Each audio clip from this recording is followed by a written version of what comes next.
Hello everyone, मैं हूँ निधि यादव और आप सभी का स्वागत है मेरे चैनल लाइफ विद निधि यादव पर।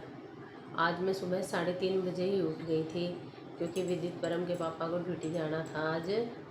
तो फिर उसके बाद मैंने जो डेली रूटीन के काम हैं वो किए और आज लाइब्रेरी नहीं जा पाई मैं, इसलिए घर पर ही स्टडी कर रही हूँ क्योंकि आज सुबह 6 बजे से ही बारिश आना शुरू हो गई थी और अब तक बारिश आ ही रही है। तो कल हमने जो साइंस का सर्कुलेटरी सिस्टम था उसमें प्लाज्मा तक कंप्लीट किया था, तो आज हम पढ़ेंगे आरबीसी। तो आरबीसी में से जो भी एग्ज़ाम में क्वेश्चंस आते हैं वो ऑलमोस्ट सभी क्वेश्चंस हम पढ़ेंगे आज के टॉपिक में। तो आइए आज की शुरुआत करते हैं आरबीसी से। Red blood cells. तो देखिए रेड ब्लड सेल्स की क्वांटिटी कितनी होती है? सबसे ज़्यादा होती है, मिलियंस में होती है। उसके बाद होती है प्लेटलेट्स की, उसके बाद होती है डब्ल्यूबीसी की। देखिए जो हमारी आरबीसी होती है ना, वो क्या होती है? हमारी मेन ब्लड सेल्स होती है। हमारे खून में जो ऑक्सीजन होती है उसको ट्रांसपोर्ट हमारा खून करता है ऑर्गन्स के बीच में, और यही हमारे खून का मेन काम है। तो ये जो हमारे खून का मेन काम वो करवाती कौन है? वो करवाती है आरबीसी, इसलिए हम आरबीसी को क्या बोलते हैं? Main blood cells. अब देखिए डिस्कवरी किसने की थी आरबीसी की? एबी ल्यूवेनहोक ने की थी। और आते हैं क्वांटिटी पर। आरबीसी की क्वांटिटी कितनी होती है? तो आरबीसी की क्वांटिटी होती है मेल्स में 5 to 5.5 मिलियंस पर 100 ml HB, और फीमेल में 4 to 4.5 मिलियंस पर 100 ml HB होती है। देखिए फीमेल में इसकी आरबीसी की क्वांटिटी ज़्यादा क्यों होती है? क्योंकि मेल में होता है एक टेस्टोस्टेरोन हॉर्मोन्स होता है, उसकी वजह से मेल में आरबीसी की क्वांटिटी होती है ज़्यादा, और फीमेल में ये ना के बराबर होता है, इसलिए उसकी क्वांटिटी होती है कम। और फीमेल में मेंस्ट्रुअल साइकिल्स भी होते हैं 3 से 4 दिन, इस वजह से भी आरबीसी कम बनती है। आगे देखिए आरबीसी हमारी कहाँ बनती है? आरबीसी हमारी बनती है बोन मैरो में। तो बोन मैरो पता ही होगा, मैंने आप लोगों को बताया था कि खोखली बड़ी बड़ी हड्डियाँ होती है जो अंदर से खोखली होती है, उन्हीं के अंदर हमारी क्या बनती है? आरबीसी बनती है, ब्लड बनता है। तो अब आप लोग पूछोगे कि आरबीसी बन तो जाती है उसके अंदर, पर बाहर कैसे निकलती है? देखिए बाहर क्या होता है कि इनमें हड्डियों में छोटे छोटे, हड्डियों के ऊपर होते हैं छोटे छोटे पोर्स, मतलब छेद होते हैं। तो उन्हीं पोर्स से वो आरबीसी क्या आती है? बाहर आती है। अब देखिए जो एक अडल्ट होता है उसमें तो बोन मैरो में बन जाती है आरबीसी, लेकिन एम्ब्रायो होता है उसमें बनती है लीवर में आरबीसी। और अब देखिए आरबीसी का जीवन काल कितना होता है? लाइफ स्पैन 120 डेज तो होता है मैक्सिमम और 60 डेज मिनिमम, मतलब इससे ज़्यादा जिंदा नहीं रह सकती आरबीसी और इससे कम दिन जिंदा नहीं रहती आरबीसी। तो टोटल हमारा हो गया 60 to 120 डेज। अब देखिए आरबीसी जिन मरती है तो वो कहाँ जाकर मरती है? आरबीसी हमारी जाकर मरती है स्प्लीन में, और स्प्लीन है हमारा एक छोटा सा ऑर्गन है जो हमारी किडनियों के बीच में होता है। और सारी आरबीसी स्प्लीन में जाकर ही नहीं मरती है, कुछ आरबीसी हमारे लीवर में भी जाकर मरती है, टूटती है, पर मेनली ज़्यादातर आरबीसी मरती है जाके स्प्लीन में ही। इसलिए स्प्लीन को और लीवर को क्या बोलते हैं? आरबीसी का कब्रिस्तान बोलते हैं। तो मतलब कब्रिस्तान, ग्रेवयार्ड्स ऑफ आरबीसी, ये क्वेश्चन एग्जाम में पूछा गया हुआ है पहले, तो आप इसको अच्छे से याद करें।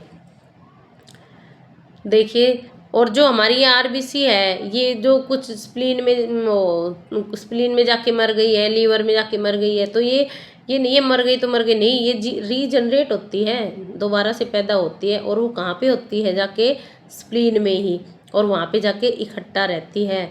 तो इसलिए हमारे स्प्लीन को आरबीसी का ब्लड बैंक भी कहा जाता है। अब क्वेश्चन कैसे बनता है? देखो मनुष्य के शरीर का ब्लड बैंक किस ऑर्गन को कहा जाता है? तो आंसर आएगा स्प्लीन।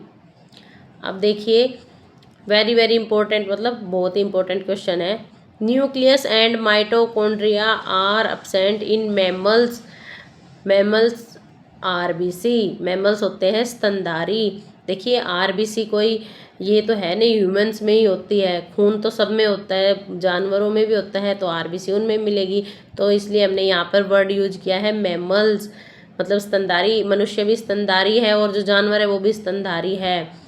तो देखिए सभी स्तनधारियों में आरबीसी में न्यूक्लियस और माइटोकॉन्ड्रिया अब्सेंट रहता है, छोड़ के तीन मैमल्स हैं उनको। देखिए कौन कौन से है, एक तो कैमल, लामा और जिराफ। इन तीनों जानवरों में आरबीसी, इन तीनों जानवरों के आरबीसी में न्यूक्लियस और माइटोकॉन्ड्रिया नहीं पाया जाता है।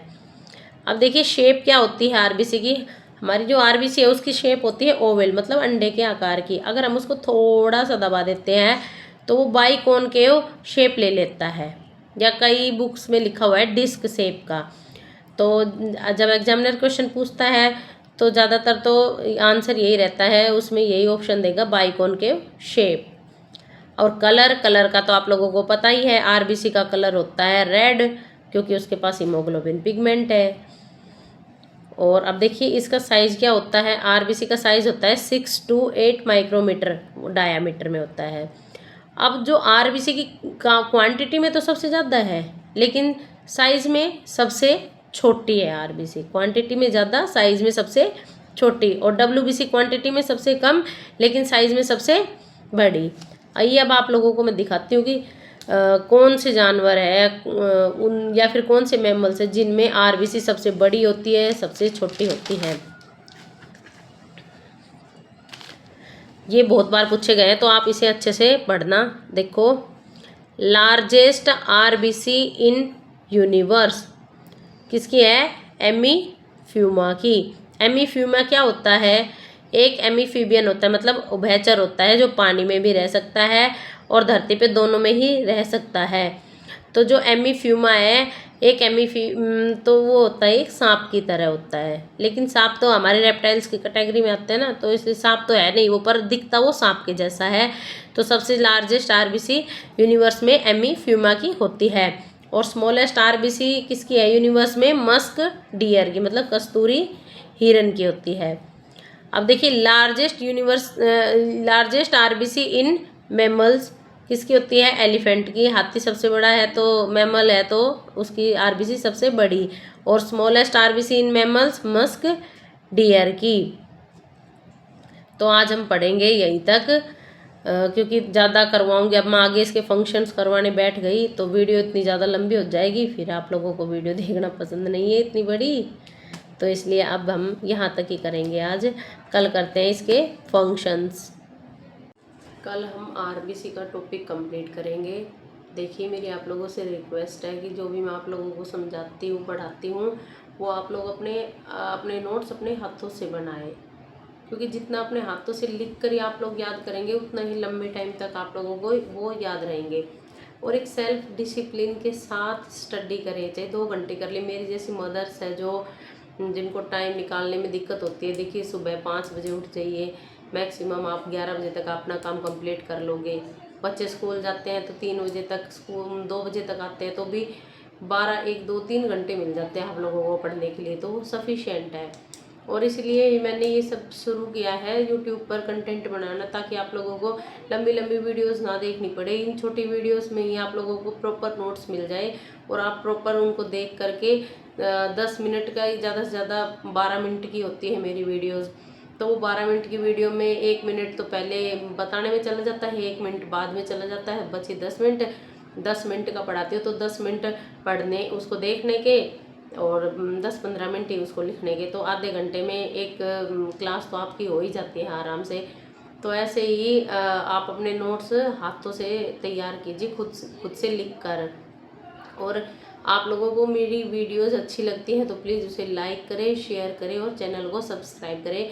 और कमेंट ज़रूर करके बताएं कि आप लोगों को मेरी वीडियोस कैसी लगती है और मुझे क्या इम्प्रूवमेंट की ज़रूरत है इन सब में, और मैं आप लोगों के लिए और क्या कंटेंट बनाऊं जिससे आप लोगों को हेल्प हो सके। Thank you.